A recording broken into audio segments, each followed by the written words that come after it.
The Spoken Word by Charles Fillmore. In pure metaphysics, there is but one word, the Word of God. This is the original creative word, or thought of being. In the original, it includes wisdom, judgment, power, and all the inherent potentialities of being. Divine mind creates under law, that is, mental law. First is mind, then the idea in mind of what the act shall be, then the act itself. In divine mind, the idea is referred to as the Word. Man is the consummation of the Word. The perfect Word of God is spiritual man. It is through spiritual man that all things are made. There is but one idea of man in divine mind. That idea is the perfect pattern of man's character. As an imitator of divine mind, man has power to form and make manifest whatsoever he idealizes. Unless his thoughts are unified with divine mind and guided in their operations by infinite wisdom, his thought forms are perishable. Surroundings and thought vibrations. The self of man is spiritual. When it is in direct conscious unity with the Father mind, it has permanent formative power. Even in his ignorant use of thought, man's mind is forming conditions, even to the changing of the face of nature itself. Every thought that goes forth from the brain sends vibrations into the surrounding atmosphere and moves the realm of things to action. The effect is in proportion to the ability of the thinker to concentrate his mental forces. The average thought vibration produces but temporary results. Under intense mind activity, conditions more or less permanent are impressed upon the sensitive plate of the universal. Through this activity, they are brought into physical manifestation. Spoken word. Every idea originating in divine mind is expressed in the mind of man. Through the thought of man, the divine mind idea is brought to the outer plane of consciousness. Through movement on what is termed the conscious, or most outer plane of action, the thought takes expression as the spoken word.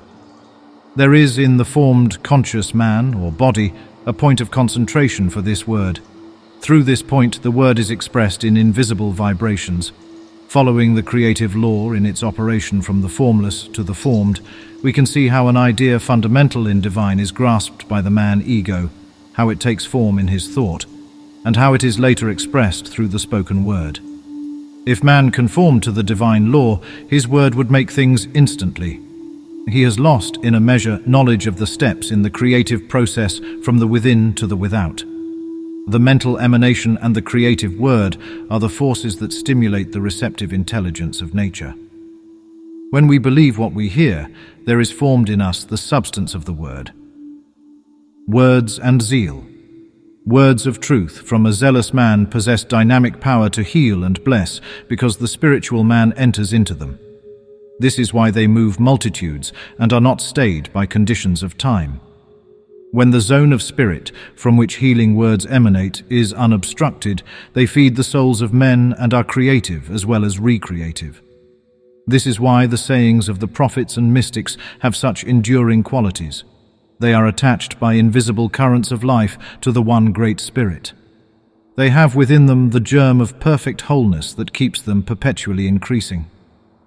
The true prophet of God does not even have to write his words down. He may speak them, and through their own inherent power of perpetuation and growth, they will find their way into the minds of men to uplift and heal.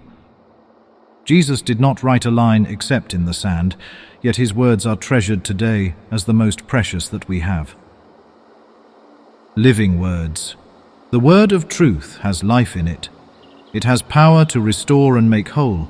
It cannot perish or grow less with the changes that come with the fleeting years.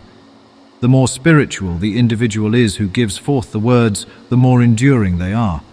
And the more powerfully the words move men, the more surely they awaken them to their divine nature. The words of Jesus were given to common people according to the world's standard, by a carpenter in a remote corner of the earth. Yet these words have moved men for more than 1900 years to realize, to dare, and to do as no other words that were ever uttered. The inner word. Jesus spoke in terms of that inner word which creates all things. He knew that his words were vivified with a life essence and a moving power that would demonstrate the truth of his statement. These words have rung through the souls of men and set them afire with God's Spirit throughout the ages. This is because they are spiritual words, words that have within them the seeds of a divine life, of a perfect wholeness. They grow in the minds of all who give them place.